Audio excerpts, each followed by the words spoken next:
तामाङहरूको कुखुरा भयो अथवा अरू कति त यहाँ अब कानुनले यस्तो अप्ठ्यारो बनाइदिएछ कि त्यो पनि खान्छ भने नाउँ लिन पनि गाह्रो हुने अवस्था पुर्याइदिएको छ। तर त्यो अखाद्य नमानिने त्यस्तो चलनहरू यदि हेर्ने हो भने यो चाहिँ स्थानीयता, खास गरेर यो महाभारत र हिमालय बीचको क्षेत्रको स्थानीयता बढी देखिन्छ भनेर मेरो इन्फरेन्स, अनुमानको स्रोत थियो। उनको लागि पहिले आत्मसम्मान विकसित गर्नुपर्छ। अधिकार दानमा पाइँदैन, कसैले पनि आफूसँग भएको कुरा दानमा दिँदैन, भोत्लिनुपर्छ। सामान्यतया राजधानी नजिक भएको हुनाले त एकदम अगाडि बढेको हुनुपर्ने नि त। काठमाडौँमा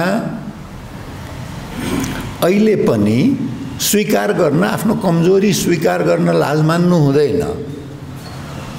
कति डाक्टर तामाङ, कति इन्जिनियर तामाङ नभएका होइनन्, मेरा मित्रहरू नै हुनुहुन्छ। कति प्राध्यापक तामाङ, कति ठुला पुँजीपति तामाङ, कति बैंक चलाउने तामाङ, अपवादहरू चाहिँ छन्, नभएका होइनन्। तर अपवादलाई नियम बनाउन मिल्दैन। यति ठुलो जनसङ्ख्यामा नोकरी दिने भन्दा नोकरी खोज्नेको सङ्ख्या बढी हुनु भनेको समुदाय अगाडि बढ्न नसकेको अवस्था हो। त्यो कुरामा घोत्लिनेलाई अनि यो ज्ञानको कुरा आउँछ। यो ज्ञान महोत्सवको मलाई बडा मन पर्यो कि ज्ञान भनेको के हो। ज्ञान भनेको हामी जे छौँ त्यो किन छौँ, कसरी छौँ, त्यसबाट उब्रिने बाटो के हो, यस्ता जुन विमर्शहरू हुन्छन्। पहिले त ज्ञान सजिलो हुन्थ्यो, मुक्तिको बाटो ज्ञानले दिन्थ्यो, धर्मको बाटो ज्ञानले दिन्थ्यो, निर्वाणको बाटो बुद्धले भने कि ज्ञानले दिन्छ। त्यसपछि दर्शन शास्त्रीहरूले के भने उचित अनुचित के हो भनेर ज्ञानले दिन्छ, धर्म अधर्म ज्ञानले दिन्छ, नैतिक अनैतिक ज्ञानले दिन्छ, मानव जीवन किन हो भने ज्ञानको खोजीबाट हुन्छ। तर जीवनका बाध्यताहरूको खोजी गर्ने, यहाँ बाँच्नु छ भने अरूसँग मिलेर कसरी बस्ने भने मानव शास्त्र ज्ञान हो। आर्थिक अवस्थामा सुधार कसरी ल्याउने भने अर्थशास्त्र ज्ञान हो। शासन व्यवस्था सबैको हितको लागि, सर्वजन हिताय सर्वजन सुखाय कस्तो राम्रो हुन्छ त्यो राजनीति, त्यो ज्ञान हो। ज्ञानकै एउटा अर्को शाखालाई विज्ञान भनिन्छ। विज्ञान भने के हो भने हामीलाई त मानिस हुनु नै बडा ठुलो लाग्छ, तर यो मानिस भनेको संसारको अरबौं प्राणी मध्येको पृथ्वीको एउटा प्राणी हो। हामीलाई पृथ्वी नै महान ठुलो लाग्छ। यो पृथ्वी भनेको सूर्यको वरिपरि घुम्ने ग्रहहरू मध्येको एउटा सानो ग्रह हो र सूर्य हामीलाई सबभन्दा महान लाग्छ। यो ब्रह्माण्डमा सूर्य भनेको त्यस्तो करोडौं अरबौं ताराहरू मध्येको एउटा हो। अब ज्ञानको सीमा नभएपछि विज्ञानले के भन्छ भने त्यसलाई अलिकति सीमित गरौँ। सीमित केमा गरौँ भने जीवन उपयोगी ज्ञानहरू। जीवन उपयोगी ज्ञानहरू के छ भने भौतिक कुराहरूको ज्ञान छ। जल भयो, वायु भयो, पृथ्वी भयो, अग्नि भयो, आकाश, पञ्चतत्व। कति भौतिकवादीहरूले आकाशलाई तत्त्व मान्दैनन्, स्पेसलाई तत्त्व मान्दैनन्, चार तत्त्वको मात्रै कुरा गर्छन्। किनभने स्पेस आफैमा केही होइन, त्यहाँ वस्तु रहन्छ, वस्तुले गर्दा त्यसको महत्त्व भएको हो। विज्ञानले यी कुराहरूको ज्ञानलाई सीमित गरेर जीवनोपयोगी कसरी बनाउने भनेर, अग्निको नियन्त्रण कसरी गर्ने, शमन कसरी गर्ने, भोजन बनाउने कलाको अग्निबाट भयो, अग्निको उत्पादन कसरी गर्ने, ऊर्जा अग्निबाट ऊर्जा कसरी लिने, ऊर्जाबाट अग्नि कसरी बनाउने, जलको उपयोग कसरी गर्ने, जलको प्रशोधन कसरी गर्ने, पृथ्वीको उत्पादन कसरी बढाउने, त्यसको उपयोगिता कसरी बढाउने, यस्ता कुराहरू विज्ञानले हामीलाई सिकाउँछ। र त्यसपछि ज्ञानकै ज्ञान र विज्ञानपछि तेस्रो एउटा प्रविधि आउँछ। प्रविधिको मुख्य काम के हो भने हाम्रो सुविधा कसरी बढाउने, समयको कसरी बचत गर्ने, दुःख कसरी कम गर्ने। भुइँमा बस्न अलिकति कठिन हुन्थ्यो, कुर्सी बनायो भने बस्न अलिकति सहज हुने भयो, प्रविधि हो। हिँडेर जान कैयौँ महिना, साल, वर्षौँ मानव सभ्यता त हिँड्दा हिँड्दै बनेको हो।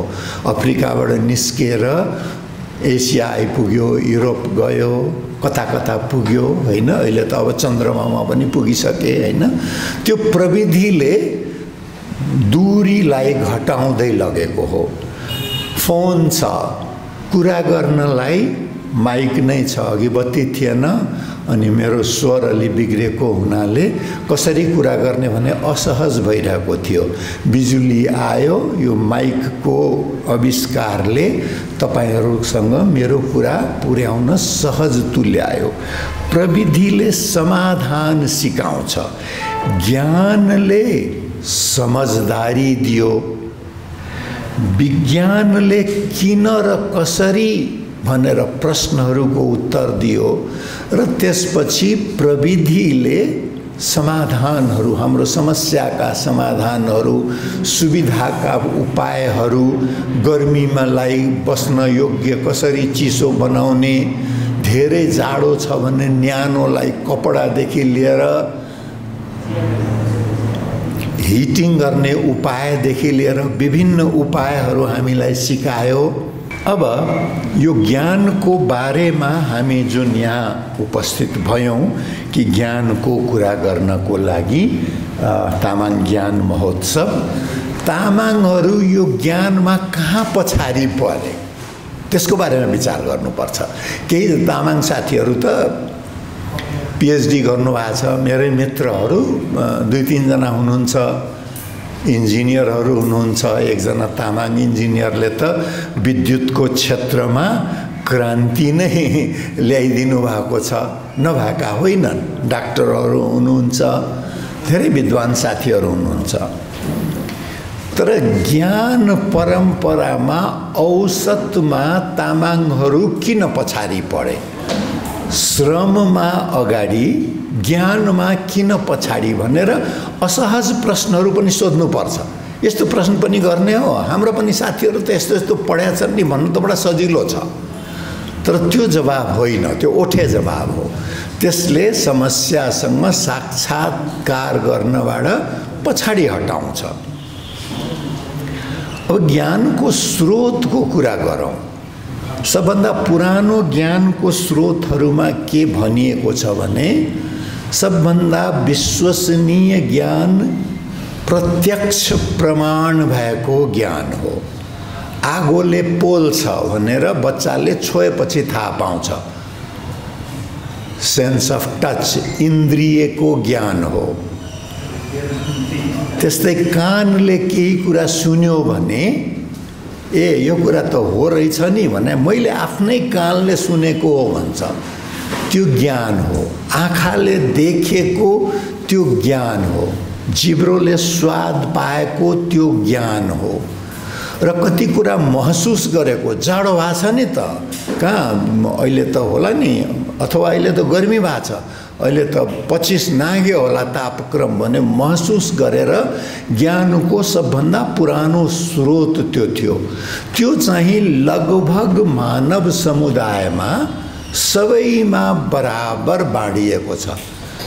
कसैले कम पोल्ने बढी पोल्ने हुँदैन, कसैलाई तिर्खा कम लाग्ने बढी लाग्ने हुँदैन। अलिकति मात्रा कम होला, उमेर बढ्दै गएपछि म अलि कम सुन्ने भए होला, हेर्नलाई चस्मा लगाउनु पर्ने भए होला, त्यो सानोतिनो फरक छ। तर सामान्यतया इन्द्रियबाट प्राप्त हुने ज्ञान संसारभरि जन्तुहरू अरू जन्तुहरूमा पनि छ, मानवमा लगभग बराबर छ। दोस्रो ज्ञानको स्रोत भनेको जसलाई अनुमान भन्छन्, इन्फेरेन्स अंग्रेजीको शब्द, त्यो भनेको के हो भने यस्तो यदि भएको हो भने यस्तो भएको होला। भान्सा कोठाबाट धुवाँ आएको छ भने त्यहाँ आगो बलेको होला। लसुन तरेको गन्ध आयो भने केही कुरा त्यहाँ पाकिरहेको होला। बाटो भिजेको छ, अहिले पानी परिरहेको छैन भने पनि राति त पानी परेको होला भनेको यो अनुमान हो, यो पनि ज्ञानको आधार हो। यो अनुमान ज्ञानको प्रसङ्गमा यही मैले तमाङ्गको प्रसङ्ग एउटा कोट्याउँछु। 3-4 वर्ष अगाडि मैले तामाङबारे बोल्दाखेरि मेरो अनुमानमा तामाङ कतैबाट आएका होइनन्, यहीँका आदिवासी हुन् भनेर मैले एउटा तर्क गरेँ। त्यसपछि मेरा केही तामाङ साथीहरूले नै के भन्यो भने हैत सिके त्यस्तो तैँले भन्न हुन्न थियो, हामी त हामी त चीनको मैदानबाट आएको हो नि त, हाम्रा पुर्खाहरू घोडचढी सैनिक भएर आएका, कोही चाहिँ एकदम व्यापारी भएर आएका। यो के छ भने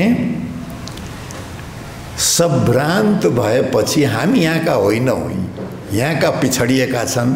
हाम्रो पुर्खा बाहिरबाट आएका थिए, भलै शाह राजाका पुर्खा मगर थिए होलान्, तर जब राजा भए नाता कहाँबाट जोडे, राजपुतानाबाट आएका राजपूत थिए हाम्रा पुर्खा भनेर। जङ्गबहादुरसम्म कुँवर थिए, तर जब राणा पदवी लिए, प्रधानमन्त्री भए, अनि उनले पनि फेरि राजपुतानासम्म लगेर जोडे। बाहुनहरू कति अब पहाडकै कहाँबाट आए होलान्, कुमाईबाट होला, कहाँबाट होला, गोत्र जोड्दाखेरि कोही काशी गोत्र, कोही मथुरा गोत्र, कोही बङ्गाल गोत्र, आसाम गोत्र, कहाँ जोड्न थाल्छन्। यो विदेशीसँग जोडेर, खास गरेर त्यो विकसित ठाउँ छ भने, अविकसित ठाउँबाट आएको हो भने हामी यहीँको हो, विकसित ठाउँबाट आएको भने हाम्रो पुर्खा त त्यहाँबाट आएको भने जोड्ने चलन छ के। कति थारू साथीहरू नै हामी त राणा थारू हो, हामी अरू थारू जस्तो होइन, हाम्रो पुर्खा त राजस्थानबाट आएको हो भनेर त्यो छुट्याउने के। त्यस्तै केही मेरा मित्र तामाङ साथीहरू, तामाङमा सबै तामाङ एउटै गरिदियो तिमीले, सबै आदिवासी हुन् भनेर। हाम्रा पुर्खा चाहिँ कोही त्यस्तै, मैले के भने विभिन्न तर्कहरू छ। कोही भन्छन् ब्रह्मपुत्रदेखि इरावादी बर्माको त्यो क्षेत्रबाट भनेको त्यो क्षेत्र एउटै हो। हिमाली क्षेत्र भनेको अफगानिस्तानबाट बर्मासम्मको हिमाल एउटै हो। दक्षिणी भागमा अहिले अफगानिस्तान छ, पाकिस्तान छ, भारत छ, नेपाल छ, भारतकै फेरि केही क्षेत्र छ, बर्मा छ। उत्तरी भागमा चाहिँ तिब्बतको भाग छ, चीन छ, हैन, यो एउटै हो। त्यसैले यो कहीँबाट आएको यिनलाई भन्न मिल्दैन, यिनी यहीँका हुन्। खालि ठाउँ सर्ने मात्रै कुरा हो। सिन्धुपलाञ्चोकबाट काठमाडौँ आएपछि चाहिँ हामी चाहिँ स्रोत सिन्धुपलाञ्चोक हो भनिराख्नु पर्दैन। यो सबै एउटै क्षेत्र हो, यहीँका हुन् भन्न मिल्छ। मेरो चाहिँ त्यो तर्क थियो। त्यो तर्क चाहिँ इन्फेरेन्स, अनुमानमा आधारित थियो। अनुमानमा के आधारित थियो भने भौतिक संरचना हेर्नुपर्छ, जीवनशैली हेर्नुपर्छ, लवाई हेर्नुपर्छ, भाषा हेर्नुपर्छ। हान चिनियाहरूको तुलनामा तिब्बती भाषा अथवा बर्मेली भाषा अथवा नागा भाषा अथवा कुकी भाषा अथवा मैतेई भाषा मणिपुरको, त्योसँग तामाङ भाषाको समानता, मिश्रण त धेरै हुन्छ। अहिले संस्कृतको मिश्रण भयो होला, प्राकृतको मिश्रण भयो होला, धेरै मिश्रणहरू भयो होला, तर त्यो समानता हेर्नुपर्छ। त्यस्तै मैदानी इलाकाको सभ्यतामा कृषि आन्दोलनपछि, कृषि क्रान्तिपछि कृषि प्रमुख हुँदै गयो। तामाङहरूमा कृषि सँगसँगै पशुपालनको प्रमुखता व्यापक, शिकारको प्रमुखता व्यापक। त्यस्तै तेस्रो एउटा के भने खानपिनको व्यवहारमा पशुपालक र कृषिबाट निस्केको र शिकारीमा चरा खाने संस्कृति र अर्को घरपालुवा पशु खाने प्रकृति अलिकति अपेक्षाकृत बढी हुन्छ।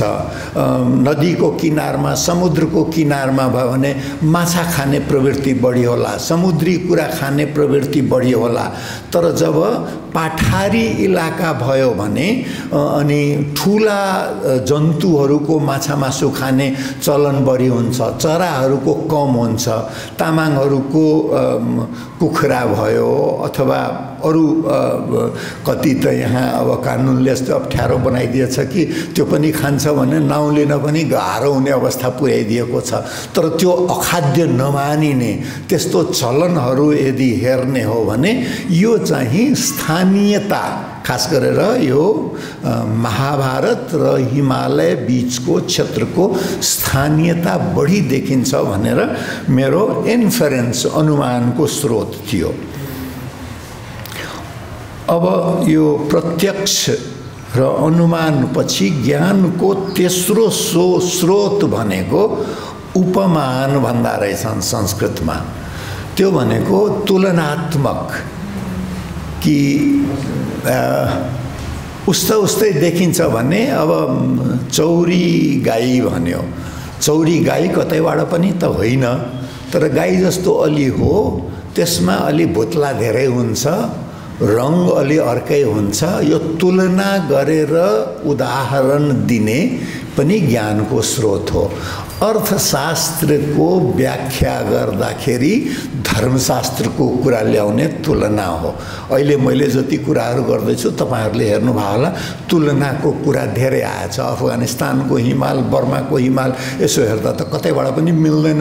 बर्मामा अग्लो हिमाल त छैन, पाकिस्तानमा त के अरे सगरमाथा पछिको दोस्रो सबभन्दा अग्लो छ, हैन? ठ्याक्क तुलना गर्न मिल्दैन।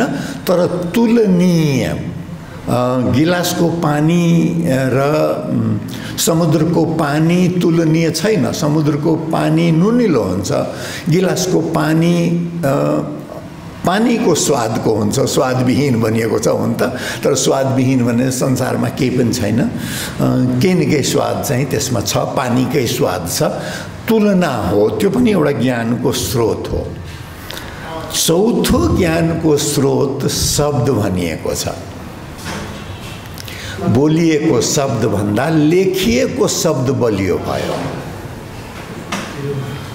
केही जरुरी कुरा आयो? बोले हुन्छ? ठीक छ। प्रत्यक्ष ज्ञान लगभग सबैको बराबर हो मैले भने। अनुमान पनि अनुभव जन्य हुने भएकाले त्यसमा पनि धेरै पछाडी चाहिँ परिन्न। उपमान पनि हेर्दा हेर्दै सिकिने भएको हुनाले त्यसमा पनि कोही भन्दा कोही कम हुँदैन। बच्चाले पनि प्रत्यक्ष भन्न सक्छ, अनुमान गर्न सक्छ, उपमान दिन सक्छ। यो शब्द ज्ञानमा चाहिँ पछाडी परियो। शब्द ज्ञानमा किन पछाडी परियो भने शब्द ज्ञानको दुईटा मुख्य तरिका छ।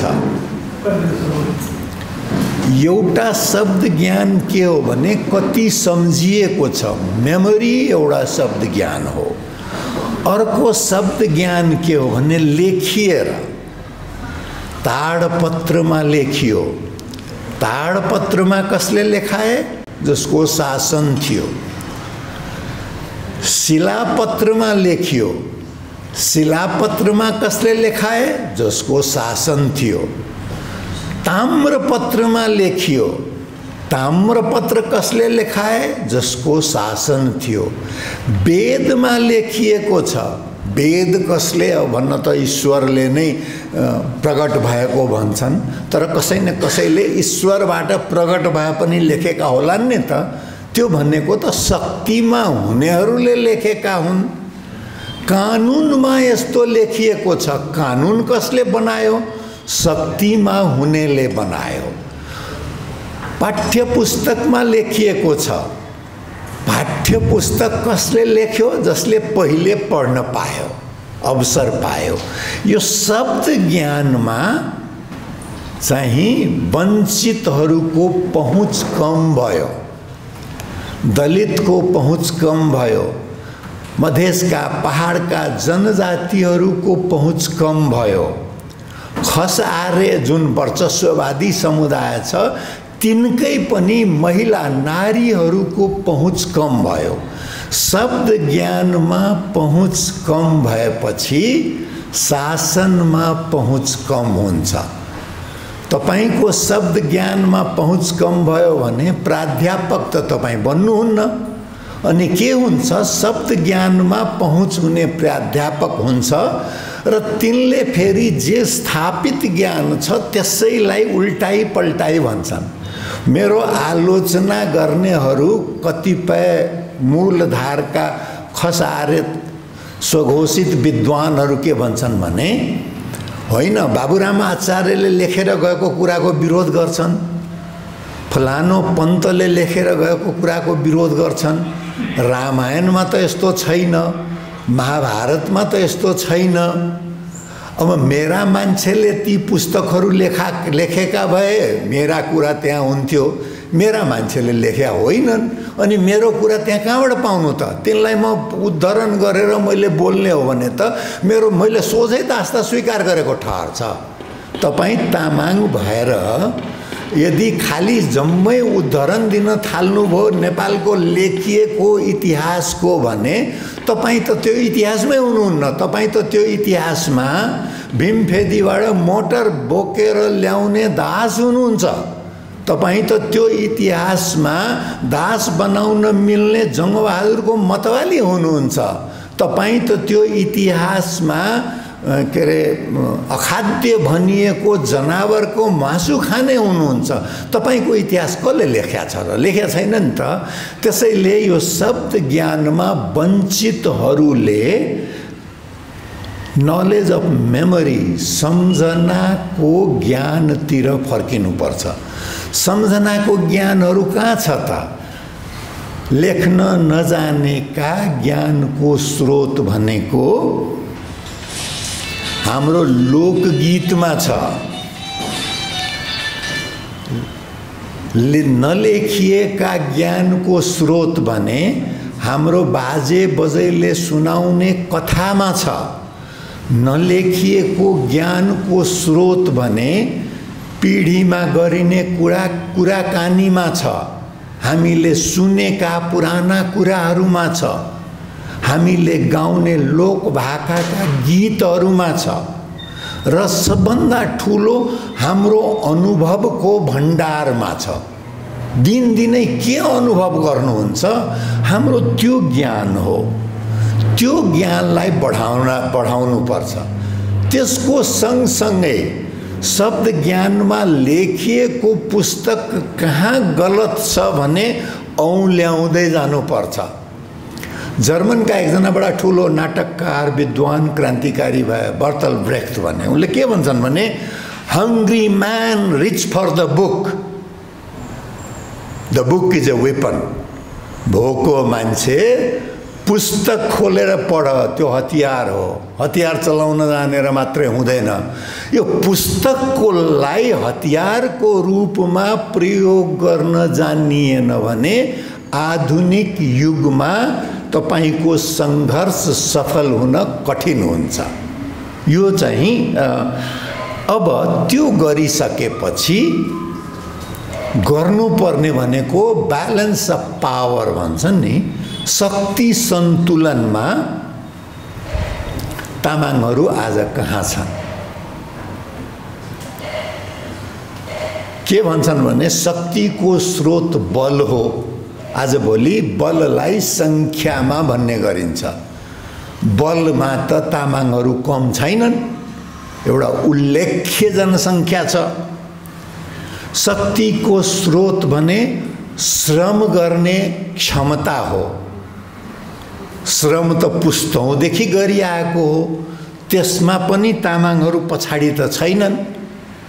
शक्तिको स्रोत पुँजी पनि हो, त्यहाँ चाहिँ कमजोर हुन गएका छन्। तामाङ मात्रै होइन, थकाली र एक हदसम्म नेवा, दुईटा जनजाति बाहेक पहाड र मधेस दुवैतिर जनजातिहरूमा पुँजीको शक्ति चाहिँ केही कम छ। त्यो बढाउनको लागि उपायहरू खोजिनुपर्छ। कसरी त्यो बढाउने? त्यसको उपाय भनेको एउटा त आम्दानी बढाउने हो। आम्दानी बढाउन समय लाग्छ, रातारात बढ्दैन। दोस्रो भनेको खपत घटाएर बचत बढाउने हो। खपत घटाएर बचत बढाएपछि त्यसलाई लगानी गर्न मिल्छ अनि पुँजी निर्माण हुन्छ, अगाडि बढ्ने त्यो एउटा उपाय हो। तर म अर्थशास्त्रको विद्यार्थी होइन, अर्थशास्त्रीको बाउ चाहिँ हो, त्यसैले अलिअलि कुरा चाहिँ बुझ्छु, तर म त्यसको खासै ज्ञाता चाहिँ होइन। ज्ञानको अर्को स्रोत भनेको विद्या र बुद्धि हो। विद्या त पढेर आउला, पिएचडी गरेर आउला, इन्जिनियर डाक्टर भएर आउला। बुद्धि भनेको बठ्याइ भनेको त्यो विद्यालाई आफ्नो मात्रै होइन, आफ्नो समुदायको हितमा प्रयोग गर्ने तरिका अभ्यासबाट आउँछ। र त्यो अभ्यास भनेको के हो भने एक आपसमा कुराकानी गर्ने हो। त्यो अभ्यास भनेको के हो भने छलफल गर्ने हो। यी यस्तै ज्ञान उत्सवहरू, अनुभवको आदान प्रदान। एउटा एक किसिमले ठगिएको छ भने ठगिएको कुराहरू कसैलाई सुनाउँदैन, तर ठगिएको कुराहरूलाई यदि नसुनाउने हो भने अर्को त्यस्तो नठगिउन् भने कसरी थाहा पाउँछ? एउटाले कुनै तरिकाले सफलता पाएको छ भने त्यो अरूलाई सुनाएन अनुभव भने अर्को व्यक्तिले त्यो उपाय कसरी अवलम्बन गर्छ?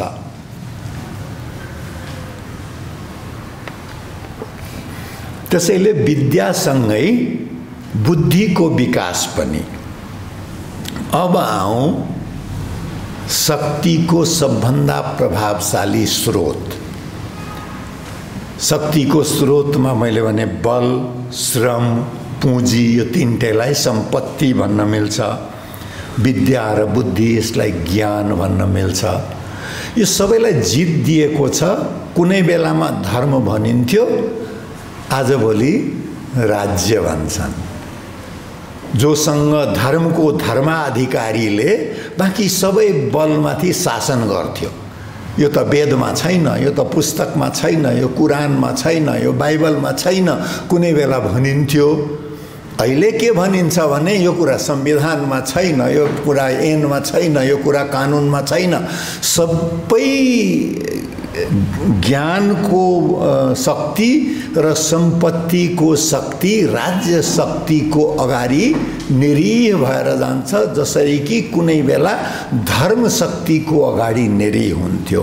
त्यसैले यो राज्य शक्तिमा आफ्नो स्थान खोज्नुपर्छ र त्यो खोज्नको लागि सबभन्दा पहिले आफू के हो त्यसमा गौरव गर्न सिक्नुपर्छ। कतिपय तामाङहरू तपाईहरुले पनि सुन्नुभयो होला, अब तामाङहरूलाई सेनामा नलिने नियम बनाइदिए थिए शासकले, अनि थर त लुकाउनु पर्यो सेनामा जानु छ भने। बलियोहरूलाई त हुन्छ नि त, इच्छा त हुन्छ। अनि थरमा कुनै क्षेत्रीको थर लेख्यो अनि सेनामा जान के अरे लाहोर जान त सहज हुने भयो। एक समयमा त्यो बाध्यता थियो होला, अहिले त्यो बाध्यता छैन। त्यसैले आफू हुनुमा, थारू हुनुमा, मुसलमान हुनुमा, नेपाली क्रिश्चियन हुनुमा, मधेसी हुनुमा, सबै आफू जो छ त्यो हुनुमा गौरव। तेस्रो लिङ्गी हुनुमा, महिला हुनुमा जे छ त्यसमा यदि गौरव गरिएन भने जिन्दगी जे छैन त्यो हुनुमै बित्छ, त्यही सङ्घर्ष गर्नुमा बित्छ। अर्काको भाषा सिक्नु छ, अर्काको जीवनशैली सिक्नु छ, अर्काको लुगा लवाई सिक्नु छ, सारा ऊर्जा त्यसमा खर्चिएपछि अगाडि कहिले पनि बढ्न सक्दैन। त्यसैले सम्मान पाउनको लागि पहिले आत्मसम्मान विकसित गर्नुपर्छ। सम्मान, आत्मसम्मान विकास गरेपछि सङ्घर्ष गर्नुपर्छ। अधिकार दानमा पाइँदैन, कसैले पनि आफूसँग भएको कुरा दानमा दिँदैन।